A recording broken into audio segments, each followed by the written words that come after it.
Well, I hope you like the title of this video.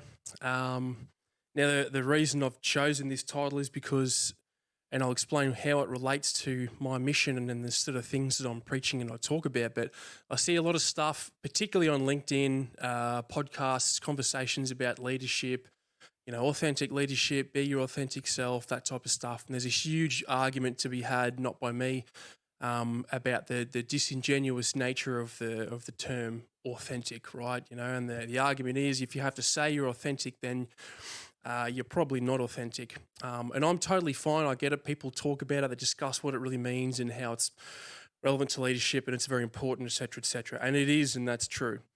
However, if you're going to use a term like that, like authenticity, and you're going to say that you're authentic, at some point, someone's going to think you're a fuckwit. They're not going to like the authentic version of you. They're going to criticize you. They'll judge you. They're not going to like something you said, you did, who you are, etc. And that's okay. That's the whole point of being authentic, is that you're just going to be you because that's who you are. There's no other version of you, right? And you don't need to put on a facade and pretend to be somebody else. Now, how does this relate to having some sort of acute internal crisis or like a conflict in your life? When it comes to recovery, or when it comes to turning into the new person that you've got to be to overcome the shit circumstances that you've had, there is going to come a time when this new authentic self, this new version of you that's shed some of the old parts, is going to encounter somebody that doesn't like that. They're going to encounter someone that they don't know anymore. Hey, I thought you used to do X, Y, Z, or like, hey, what's with all the meditating, the ice baths, the breathing, or whatever it is? At some point, somebody's going to look at the authentic version of you, and you still will be authentic because that's a new version of you, and that's how these things happen. You change and you develop and you grow. And in order to do that, you've got to shed some of the old parts of you. And that's the parts of you that people know the best, right? But sometimes those things, maybe they caused you a lot of drama, a lot of trouble. And I don't think I've really encountered that problem particularly recently, because when I went through that crisis a few years ago, the change for me was very slow. I left the workplace that I was in, so a lot of that sort of transitional nature of my recovery wasn't really seen by a lot of people that knew me typically.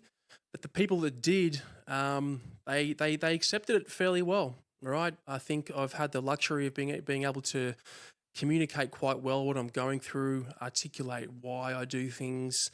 I don't think that I fundamentally changed who I was as a person, because for the most part I've always acted like who I am, albeit with a mask every now and then. I've fluffed some things up, downplayed some things, but I've always been the same guy that I am, and sometimes that's got me into trouble, right? And I think the big thing for me is being okay with who I am. However, being able to tell the difference between acting authentically and taking some of those parts of you that are authentic and maybe exhibiting them or using them as an outlet in a way that's not healthy.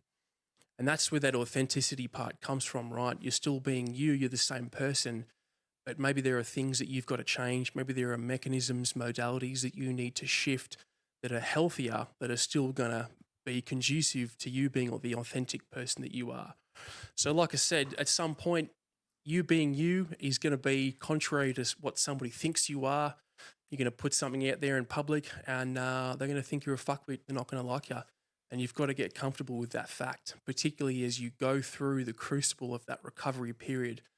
And let's just say, for me, I had to go through something very acute, and that manifested in a suicide attempt. So for me, it was very clear there was a moment in time where everything changed. So I was able to make a big delineation between the before and after, but sometimes you don't have that luxury, and you're just sitting in the shitstorm of your life and you're going through whatever this thing is that you're experiencing, that real gritty reality, and you don't have that one moment to hold on to.